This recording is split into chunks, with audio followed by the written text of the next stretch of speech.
leading them away from the tribe as if into a bear's den. They were taught new songs, new stories. They overcame their fears, so when they were reintroduced to the tribe, they came back no longer a child, but now a man or a woman. For us, the bear represents introspection, going within ourselves to find our strengths. We must bring out into our lives for our survival and the survival of the people.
Finding the gifts in our fears. Just as last week, we were finding the gifts in our injuries. Because I think what we all want to do is to live a life without fear. Because fear is the single cause of most of the suffering, worry, pessimism, and bad choices that we make in our lives. Wouldn't you like to live completely free of fear? Is it possible to be fearless every day, every moment of the day? To sleep without fear? To wake up without fear? Knowing there's nothing to fear? Is it possible? People are doing it. I'm doing it. You can do it too. Growing up as a child, I was afraid all the time. I was afraid because the people that I depended on for my well-being and survival were not capable of loving me in a way that would have made me feel secure and protected. In other words, I was afraid of them. I was scared. But now I realize that they lived in fear. They grew up in fear. And they were just passing along that fear to me. I often heard the words, "Don't be afraid, be brave."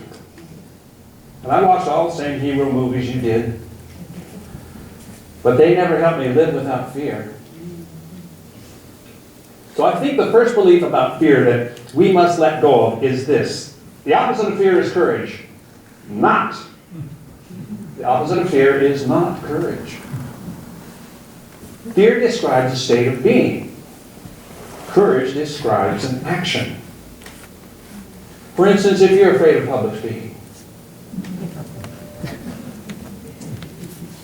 It's like that moment right before you're going to be called up to speak to an audience.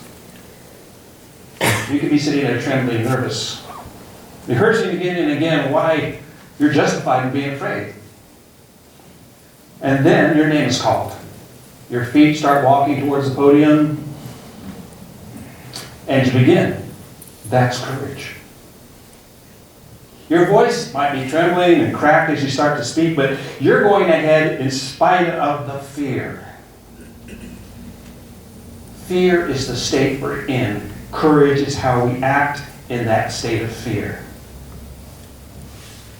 But what if we could change the state entirely? What if you could move beyond fear? What if you didn't have to do anything courageous because you were no longer afraid? That would be the true opposite of fear. And that would be peace. Peace is the state in which you no longer have to act courageous because there's no need. It's the calm, the rest, the tranquil, where you don't just eliminate fear or the resistance. You realize it just doesn't even exist. Courage is only the path, not the destination. The destination is peace. The opposite of fear is peace, the state of being at peace. Feels good. It's taken me many, many years to find and live in the state of peace. One of the first things that I had to overcome was my fear of physical death. Not being afraid to die. Everyone has to face this and overcome it in their own way.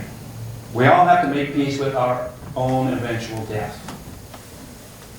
But what has made this so hard in the past for us and in previous generations was the old Christian paradigm that I spoke of on Easter when I quoted Charles Fillmore, the co-founder of the Unity Church, when he said, if you want to learn how to die and go to heaven, study the original doctrine of the story of Jesus. His life, crucifixion, resurrection, and how he's going to pass judgment on us, on our sins. This doctrine makes us fear death because we're afraid we're not worthy. We're not good enough. We're going to be judged and sentenced to heaven or hell. And most of all, this doctrine preaches that we are separate from God. But now, without diminishing the example that Jesus set for us, we know that we are not separate from the oneness of creation.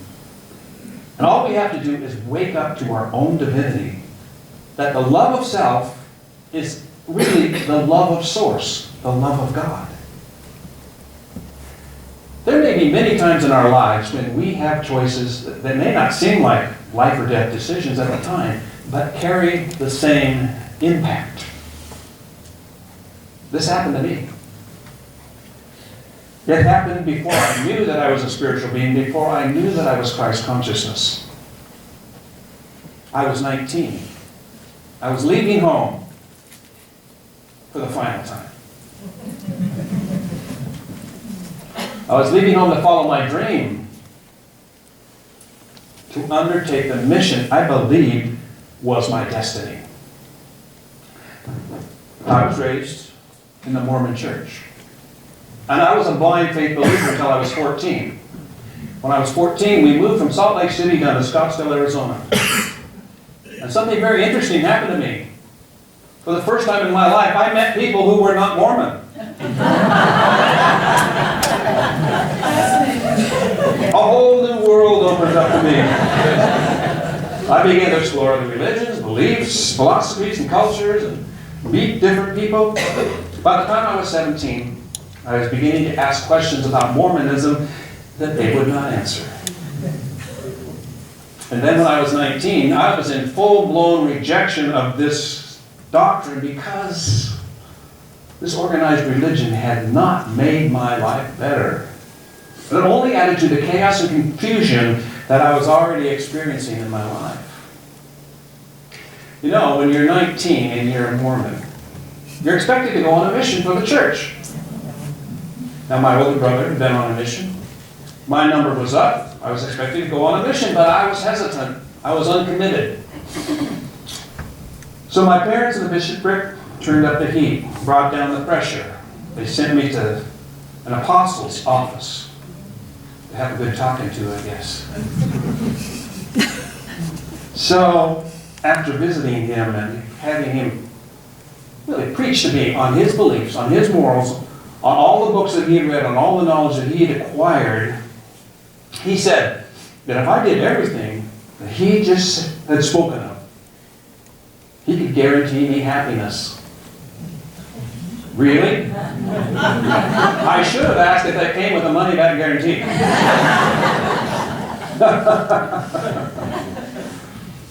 But what he didn't say spoke louder to me.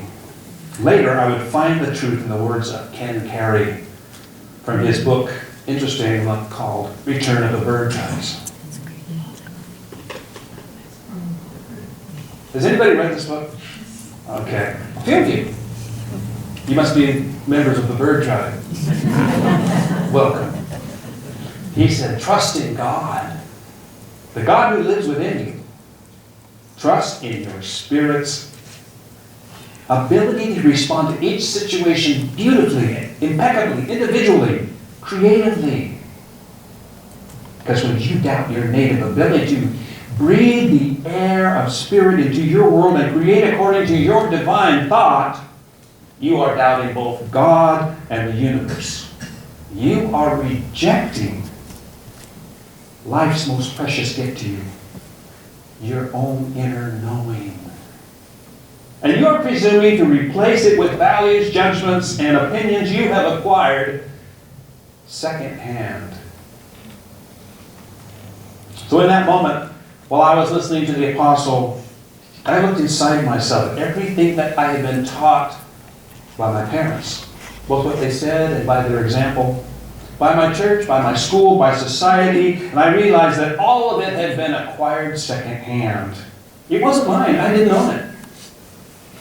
The only thing in my life that I was sure, truly sure of, that was of my inner knowing, was that I loved music and I wanted to play the violin. So I guess you know what my choice was. I walked away knowing that I was already on a mission. But here's where the story becomes interesting, because I was tested to see how much I really believed in my own mission.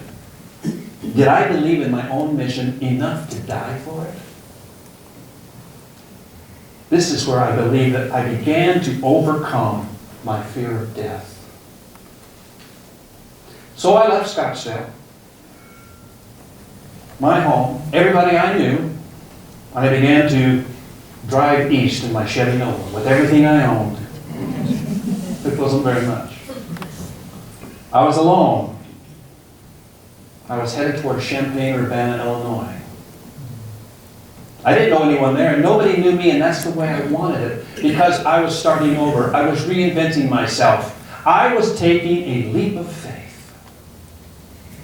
I got as far as Joplin, Missouri, before I realized that something was seriously wrong with my car. It was making a noise I hadn't heard before. So I pulled off, I found a garage, they put it up on the rack, and then came to me and said, somebody has sabotaged your car. The previous owner has put sawdust in the rear differential to keep it quiet and make it last longer. And you're going to have to replace it. And that's going to cost $1,300. Well, I had $1,600 in my pocket. But that was for my first and last month's rent in Champaign-Urbana. So if I gave him $1,300, that meant I was going to be sleeping in my car. This was the big moment of choice. Was I going to go give up and go back? Was I going to cave in and give up my dream because of bad luck or victimization? Instead, I decided I was going to become a professional musician, a professional violinist, and complete my mission and follow my dream, even if it killed me. I didn't know how it was going to happen, but I was willing to die trying. That was when I lost my fear of death. Now this may seem a little melodramatic and over the top for a musician, you know?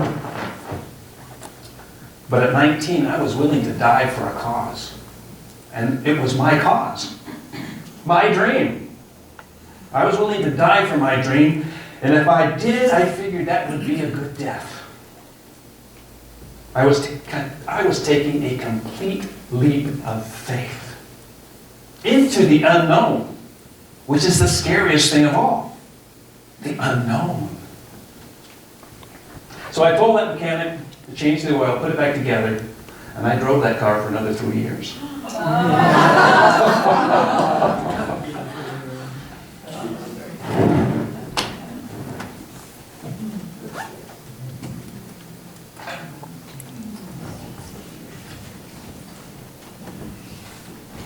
I want you to feel what it's like to take a leap of faith. And this red-tailed hawk is going to show us what it feels like. Go ahead. Go ahead. Relax and close your eyes.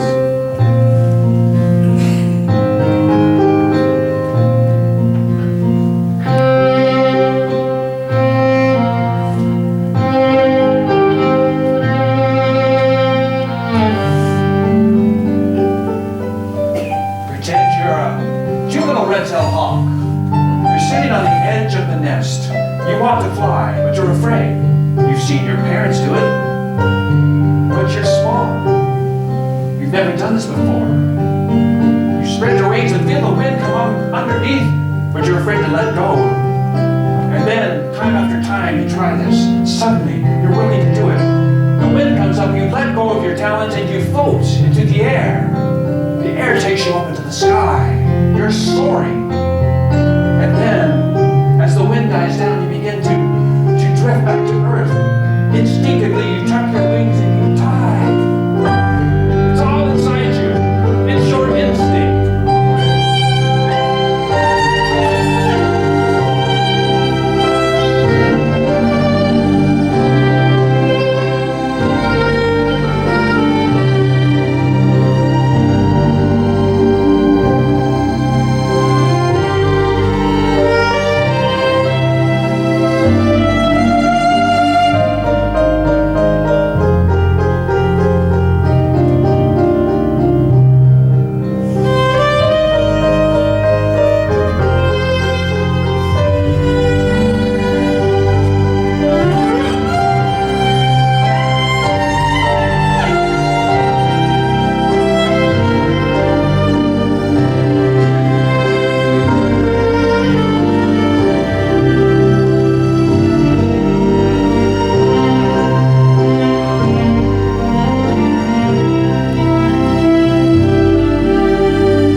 And then there's the traveling all over the country to places I've never been, and the breakdowns on the highway.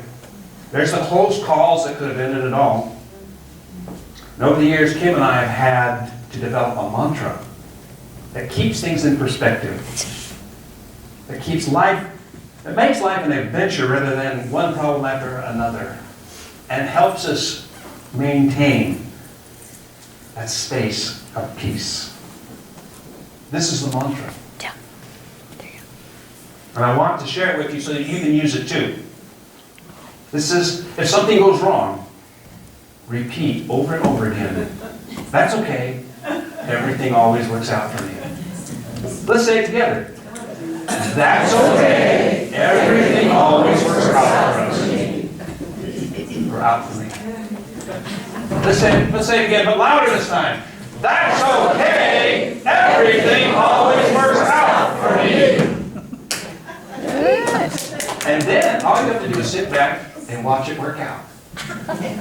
That's when the magic happens. On the list of how to live life fearlessly, I think the first thing is to let go of negative, limiting beliefs.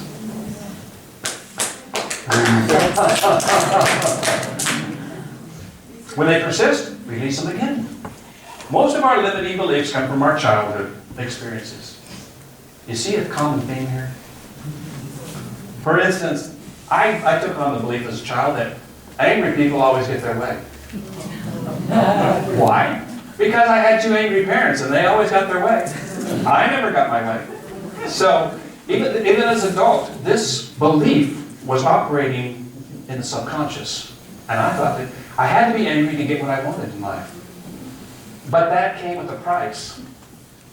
Because I may have got my way, but it was at the cost of pushing people away.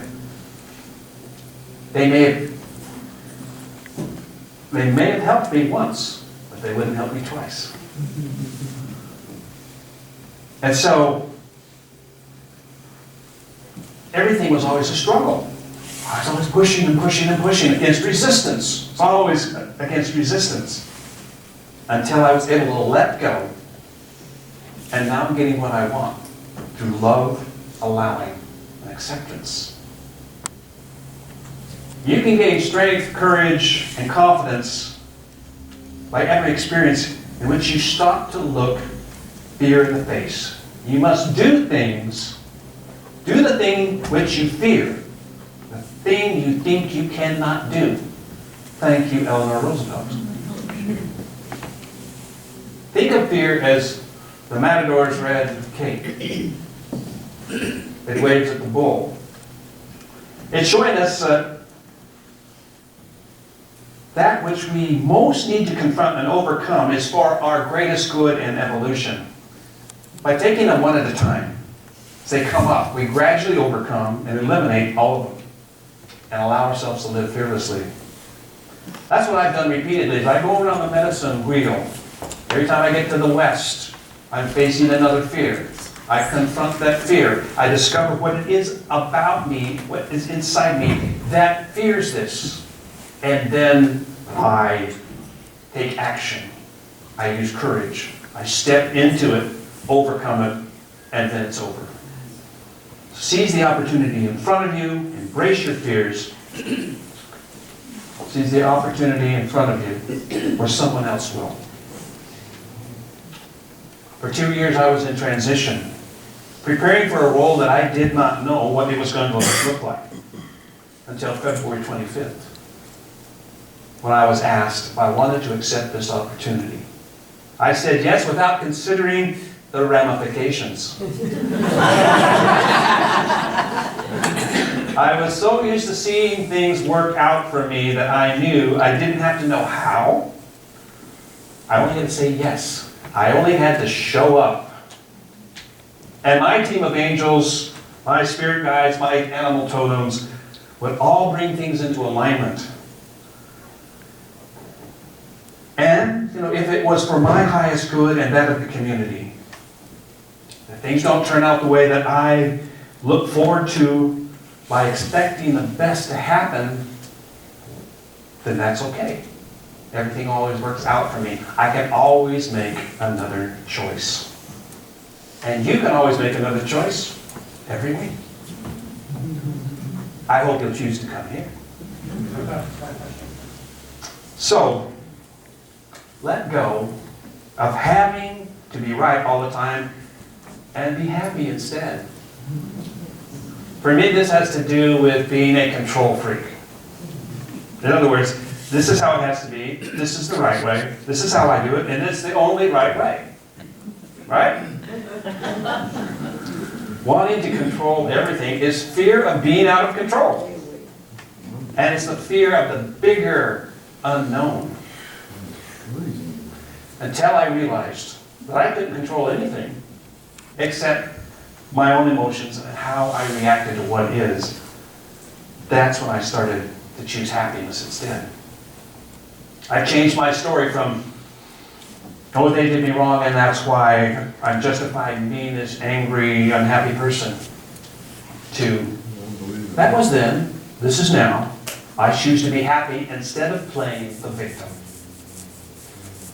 Don't compare yourself to others,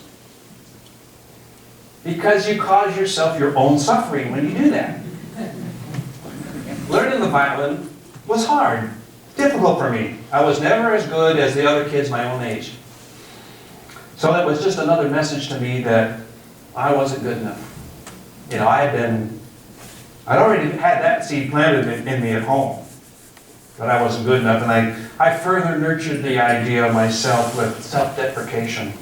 Seems to be my chief negative feature. One of the significant experience of my teenage years was the recital debacle of 1967.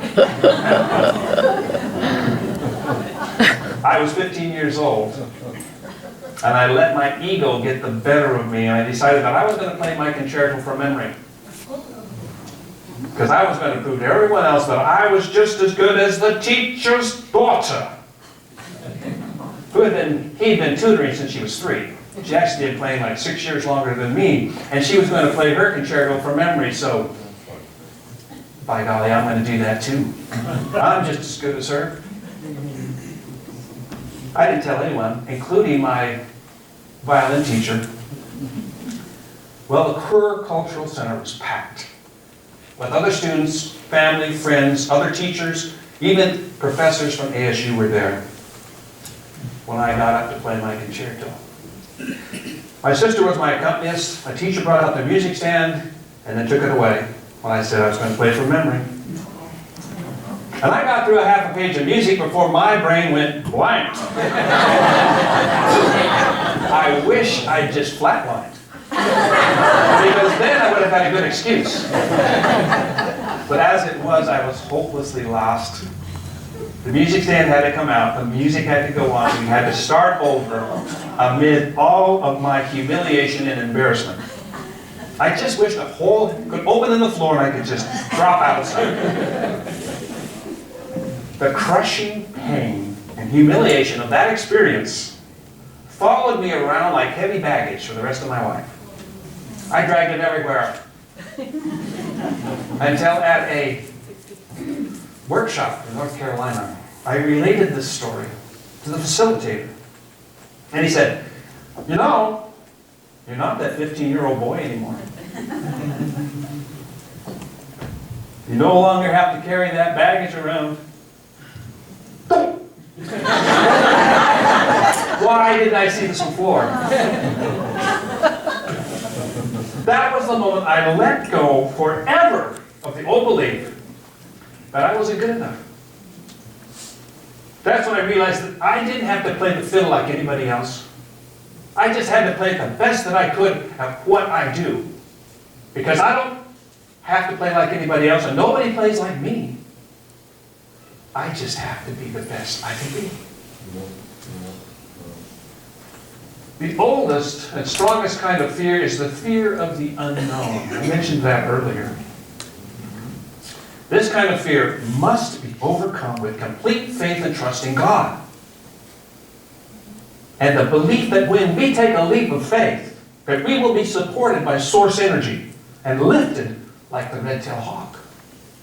That's the kind of belief and faith we have to overcome that fear. The problem is, for a long time I was not able to trust in God because of my childhood.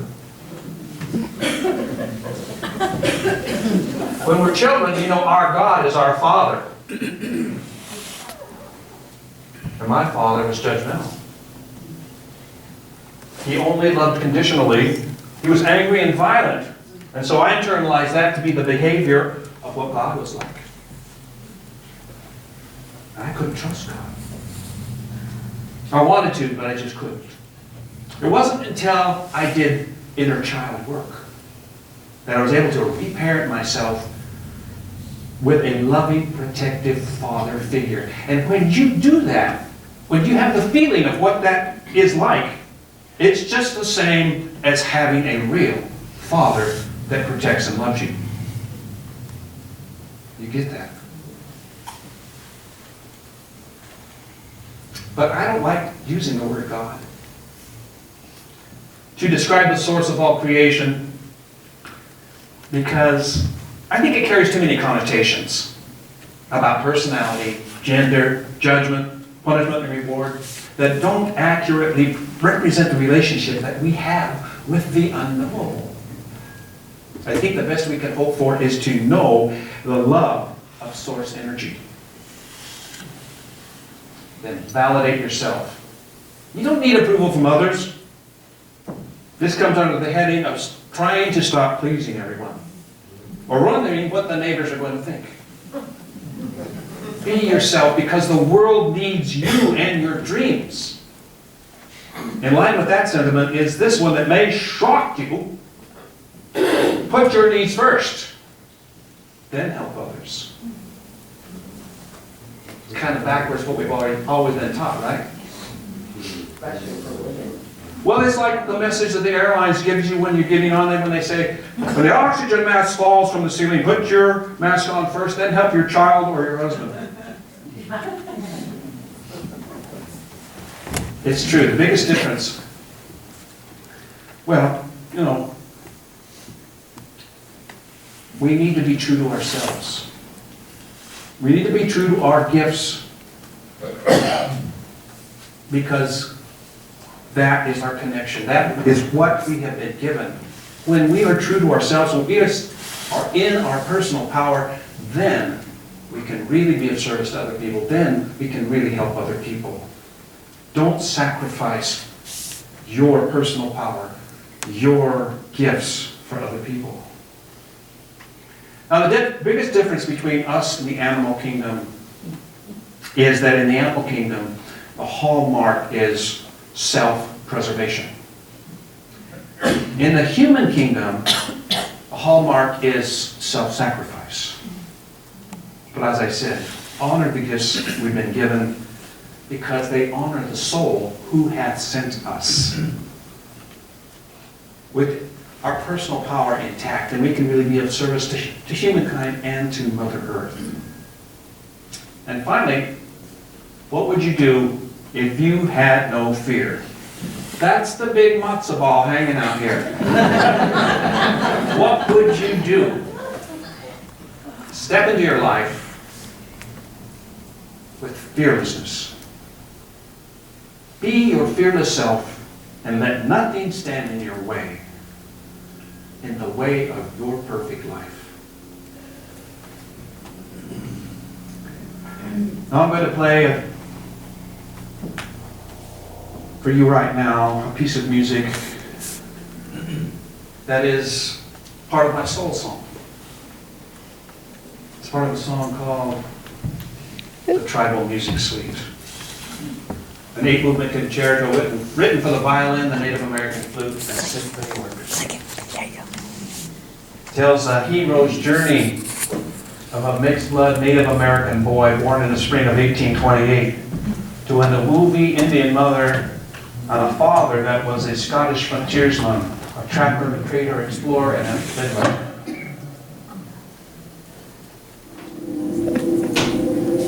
It was the spring of 1828 when she carried her newborn baby from the pine bark teepee into the beautiful spring morning. She held him high to the sky when a golden eagle left his perch in a pine tree.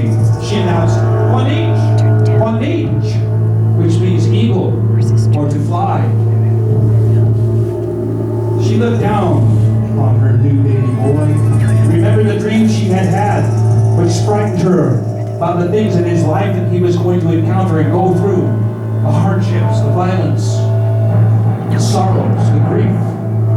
But she smiled because she knew that this boy was bringing important medicine